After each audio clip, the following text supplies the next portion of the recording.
ఓం Sairam. Shri Sachidananda Sadhguru Sainath Maharaj key జై.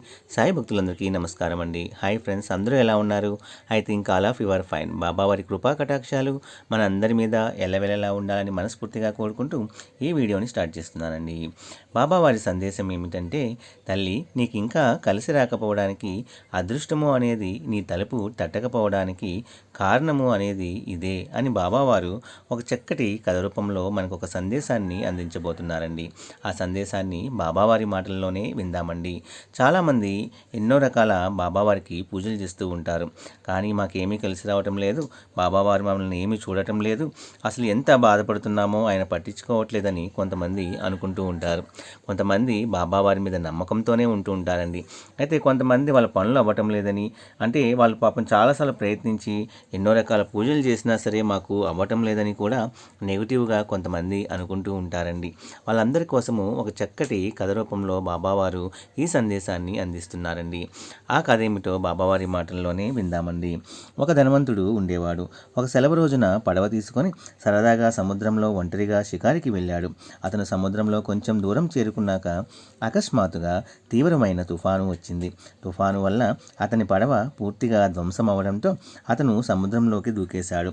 Life jacket ఉండడం వల్ల నీటిలో తేలుతూ తుఫాను శాంతించిన తర్వాత ఒక ద్వీపానికి చేరుకున్నాడు.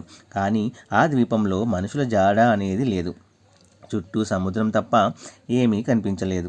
అప్పుడు ఆ వ్యక్తి, నా జీవితంలో నేను ఎవరికి చెడు చేయనప్పుడు నాకే ఎందుకు ఇలా జరిగింది అని బాధపడ్డాడు.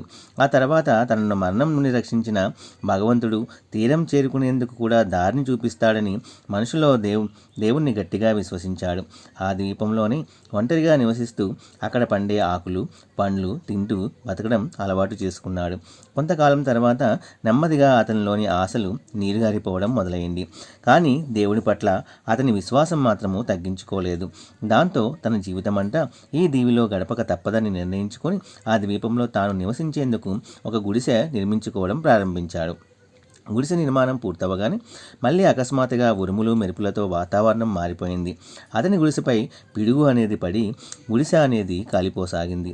ఇదంతా చూసి విస్తుపోయిన ఆ వ్యక్తి ఆకాశం వైపు చూస్తూ, దేవుడా, ఎంతవరకు నీకు ఇది న్యాయం? ఎన్ని కష్టాలు ఎదురైనా నీపై ఎప్పుడూ విశ్వాసాన్ని కోల్పోలేదు. నిన్నే నమ్ముకొని ఉన్నాను, నువ్వెందుకు నాపై దయ చూపడం లేదు స్వామి అంటూ నిరాశ నిస్పృహలలో కూరుకుపోయి ఏడవడం ప్రారంభించాడు. అంతలో అకస్మాత్తుగా ఒక పడవ ఆ ద్వీపం సమీపంలోకి వచ్చింది. పడవలోంచి 2 వ్యక్తులు దిగి వచ్చి మిమ్మల్ని రక్షించేందుకు వచ్చామని చెప్పారు. కాలిపోతున్న గుడిసె దూరం నుంచి మాకు కనబడి ఈ నిర్జన ద్వీపంలో ఎవరో ఇబ్బంది పడుతున్నట్లు అనిపించింది. మీరు మీ గుడిసెను కాల్చి ఉండకపోతే ఇక్కడ మీరున్న విషయము మాకు తెలిసి ఉండేది కాదని అన్నారు. అప్పుడు ఆ వ్యక్తి కళ్ళల్లో నీళ్లు తెచ్చుకొని భగవంతుని క్షమాపణలు కోరుతూ, ఓ ప్రభు, నన్ను రక్షించడానికి నువ్వే పిడుగు రూపంలో నా గుడిసెను తగలబెట్టావని నేను గ్రహించలేకపోయాను.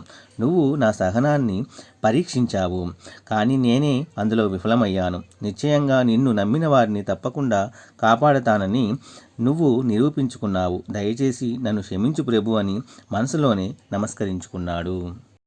ఈ కథలోని నీతి, సుఖంలోనైనా దుఃఖంలోనైనా తనను నమ్మిన వారితో దేవుడు ఎల్లప్పుడూ ఉంటాడు. సహనం కోల్పోయినప్పుడు మనిషికి ఒక్కోసారి దేవుడిపై కోపం వస్తుంది. కానీ మనిషిపై దేవుడు ఎప్పుడూ కోపం అనేది తెచ్చుకోడు. ఆయన ఎల్లప్పుడూ మంచి చేస్తాడు. జీవితంలో అప్పుడప్పుడు మనకు కూడా అలాంటి పరిస్థితులు ఎదురవుతూ ఉంటాయి. మనము నిరాశతో దేవుడు లేదా విధిపై కోపము అనేది తెచ్చుకుంటాము. విశ్వాసాన్ని కోల్పోతాము. దాని కారణంగా మన ఆత్మవిశ్వాసం కూడా క్షీణించిపోయే అవకాశం ఉంటుంది. కానీ ఆ తర్వాత మనకు నెమ్మదిగా అర్థమవుతుంది, ఆ దేవుడు లేదా విధి చేసింది మంచిదేనని, లేకపోతే నేను ఈరోజు ఇక్కడ ఉండేవాణ్ణి కాదని.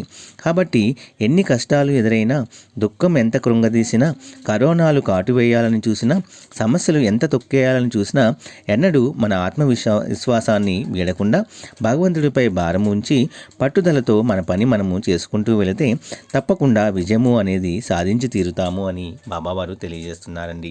ఈ కథ ద్వారా మనకి చెప్పేది ఏమిటి అంటే, మనకి భక్తి విశ్వాసము అనేది దేవుడి మీద ఎప్పుడూ ఉండాలండి. మన కర్మ ఫలితాలు కారణంగానే మనకి రకరకాల సమస్యలు ప్రాబ్లమ్స్ అనేవి జీవితంలో వస్తూ ఉంటాయి. మనం నమ్మిన దేవుడు మనల్ని ఎప్పుడూ కూడా వదిలివేయరండి. బాబావారు ఒక్కసారి మన చేయి పట్టుకున్నారు అంటే ఆయన ఏ కష్టం నుంచైనా సరే మనల్ని వదిలివేయరు. ఆ కష్టంలో నుంచి మనల్ని బయటికి లాగడానికే ప్రయత్నిస్తూ ఉంటారు. మన కర్మఫలాల వల్ల మనము దాన్ని అనుభవించక తప్పదండి. ఆ కర్మఫలాలు మనకి తగ్గించి ప్రయత్నమే బాబావారు చేస్తారండి. బాబా ఏమీ చేయలేదు అని మాత్రం మనం ఎప్పుడూ కూడా అనుకోకూడదు. బాబా ఆడించే ఆట అనేది వింత ఆట. ఆ ఆటలో మనల్ని చివరికి విజయులుగా తీర్చిదిద్దుతారు. కాబట్టి నమ్మకంతో, భక్తితో, విశ్వాసంతో మనకొచ్చిన కష్టాలని మనము ఎదుర్కొంటూ ముందడుగు వేస్తే తప్పకుండా విజయము అనేది మిమ్మల్ని వరిస్తుంది అని బాబావారు ఈ కథ ద్వారా మనందరికీ తెలియజేస్తున్నారండి. కష్టం రాగానే మనం బాధపడిపోయి మనకున్న భక్తి విశ్వాసాన్ని కోల్పోకుండా ఆ భక్తి విశ్వాసంతోనే ముందడుగు వేస్తే తప్పకుండా ఒక మంచి మార్గంలోకి బాబావారు మనల్ని తీసుకువెళ్ళి విజయపదంలోకి మనల్ని తీసుకువెళ్తారు అనడంలో సందేహం మాత్రము లేదండి. కాబట్టి ఆ భక్తి విశ్వాసాలని మనం కోల్పోకుండా ఆ రెండుని మన ఆయుధాలుగా మలుచుకొని ముందుకు నడిస్తే విజయము అనేది తప్పకుండా మనదే అవుతుంది.